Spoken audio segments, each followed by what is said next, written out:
Chapter 17. The Vedruss Birth.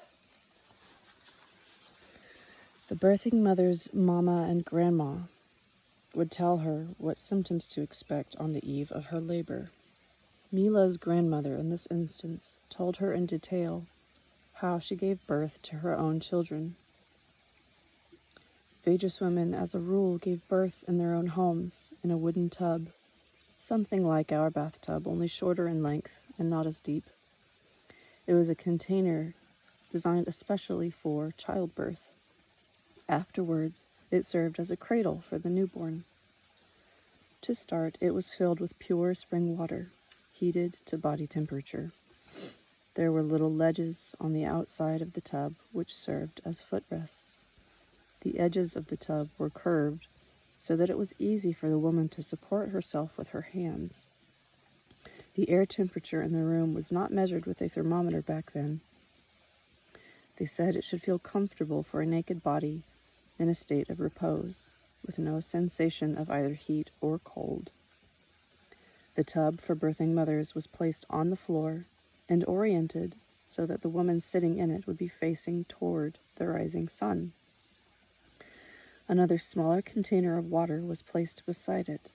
On the bench next to the tub lay 4 plain, smooth-textured flaxen towels without embroidery or designs. During a Vedruss birth, only the husband was to be present in the room with a birthing mother. Even the couple's parents and close relatives, as well as experienced midwives, were excluded.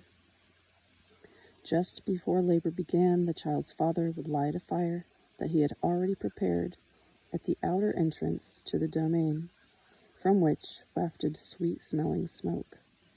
This was where the close relatives usually gathered, along with the midwife and often a wise man.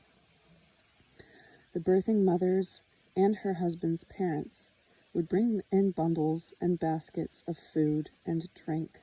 They would sit down on benches under a tent roof, which had been set up earlier next to the fire pit by the husband. Vedruss tradition forbade them from crossing the line into the domain, nor was the birthing mother's husband permitted to go out to them or even talk with them at a distance. Such rules were not the product of some kind of superstition, but the result of finely tuned psychological calculations.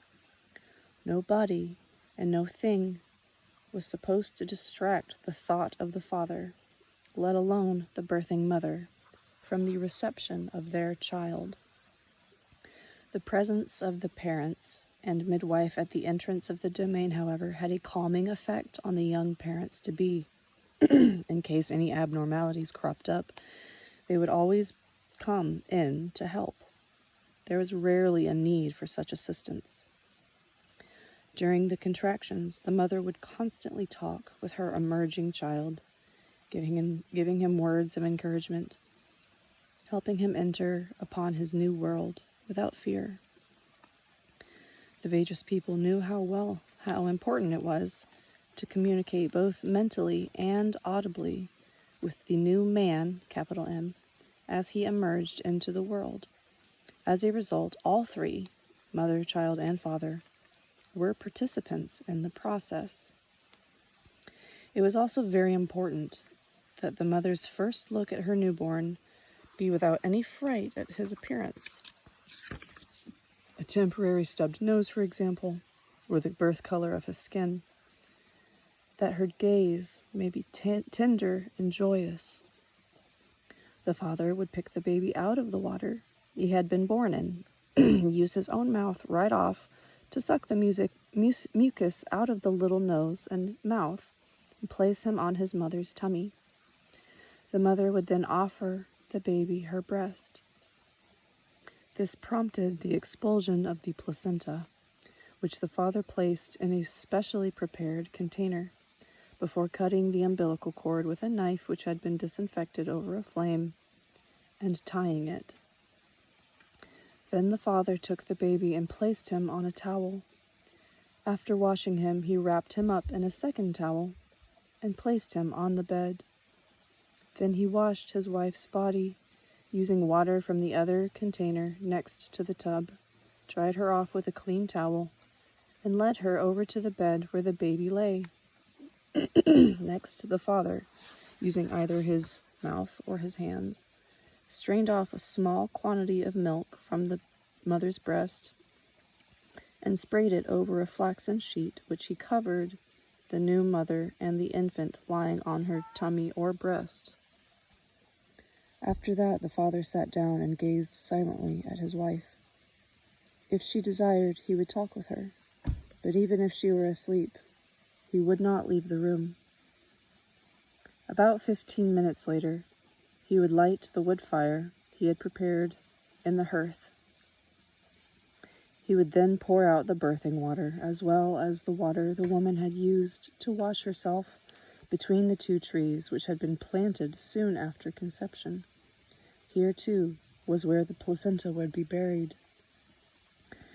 The relatives that had gathered at the entrance of the domain would see the smoke from the chimney and understand that this, along with the father's actions, to signal the birth, and understand this to signal that the birth had taken place successfully.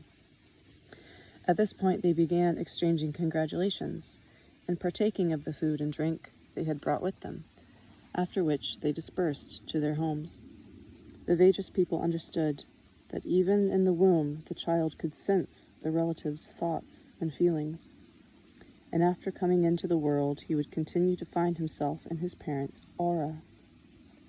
If some kind of outsiders, even a relative with good thoughts about the child, happened to be in the birthing room, their feelings, even good ones, would be unfamiliar to the child and put him on the defense.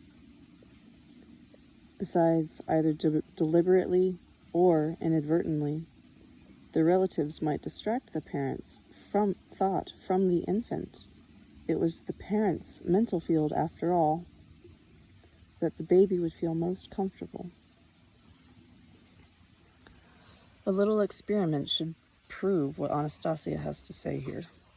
Many women are aware that during the breastfeeding, they should not allow themselves to be distracted by random conversations and thoughts, especially on negative topics. They are concentrating their whole attention on their child, on his feeding, and mentally conversing with him. For evidence that the baby really does feel the mother's thought, try entering the room where a mother is nursing her baby and strike up a conversation with her. The baby will at once feel uneasy, may even stop his sucking and start to cry. He has become uncomfortable and his mama's thoughts about him have weakened or wandered off somewhere. But perhaps the baby was simply disturbed by the stranger's voice or odor.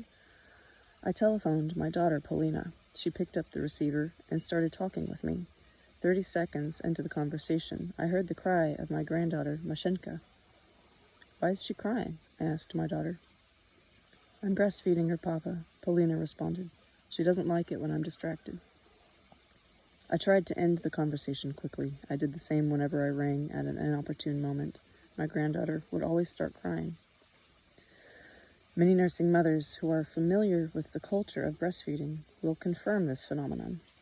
But it does not happen as a rule with children of mothers who are unaware of the importance of mental contact with their nursling, who chat away at feeding time with all and sundry, or spend the time thinking about their own problems.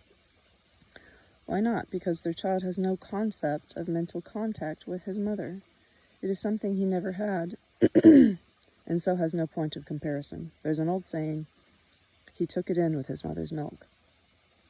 What are our babies today taking in with their mother's milk?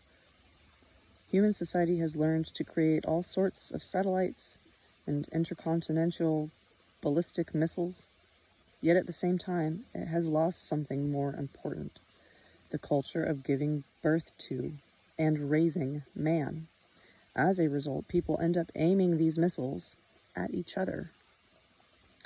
Now, what possible connection could there be between the culture of prenatal education, the breastfeeding of children, and wars? A most direct connection indeed. Many still remember the account of the Rostov serial killer Chikatilo. Footnote: Andrei Romanovich Chikatilo, 1936 to 1994, a Russian serial killer in the city of Rostov-on-Don, who was convicted of murdering 52 women, mainly prostitutes, and children between 1978 and 1990. He performed sadistic acts on young women and then killed them. Such maniacs have appeared in many other cities, terrorizing the populace. Each time hundreds of policemen are dispatched to hunt down and capture the killer. But an interesting pattern emerges from this. It has been established that in the case of 3 Rostonov maniacs, at least, their mothers had all made unsuccessful attempts to abort their fetus in the womb. As a result, when the fetus was born and grew into manhood, it then began taking revenge against women. Now tell me which is more important for high school graduates: to get high marks in their physics, chemistry, and foreign language, or to acquire a knowledge of the culture of conception, carrying, and raising of a child? I would say the latter is by far the most important. And yet, the disciplines which present such knowledge are not even taught in the school curriculum. Hence, there are graduates of schools, colleges, and universities who give birth to children which they have conceived haphazardly. They often reflect on whether to give birth at all, or perhaps an abortion would be better. They may end up giving birth, only what kind of babies are they giving birth to? The kind that not only should not be exposed to the achievement of physicists and chemists, but should be kept as far away from possible from knives and sticks. The birth of advanced spiritual thinkers is especially important in this age of scientific and technological progress. It is a tragedy when a maniac like Chikatilo kills and tortures women. It is a blessing that nobody like him is sitting at the controls of nuclear missiles. A blessing, okay, but the caveat must be added: for now. The worst will happen if society does not change its attitudes toward the culture of giving birth to man. Anastasia continued. With their knowledge of this culture, Radomir and Mila effected the transition of their firstborn son from his mother's womb to his new world quite smoothly and painlessly, possibly even joyfully, both for themselves and for the infant.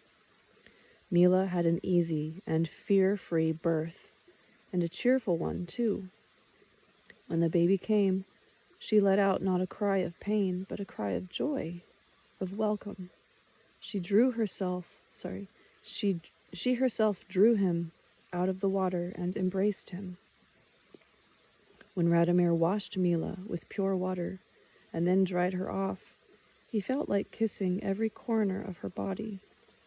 He wanted to get down on his knees before her, and he knelt beside the bed as his smiling Mila lay under the sheet with their newborn son. As he stood there on his knees, he said softly and penetratingly, "Thank you, Mila. You have co-created a child. You are a goddess. You can make dreams come true." "We have co-created a child, Radomir," Mila responded with a smile.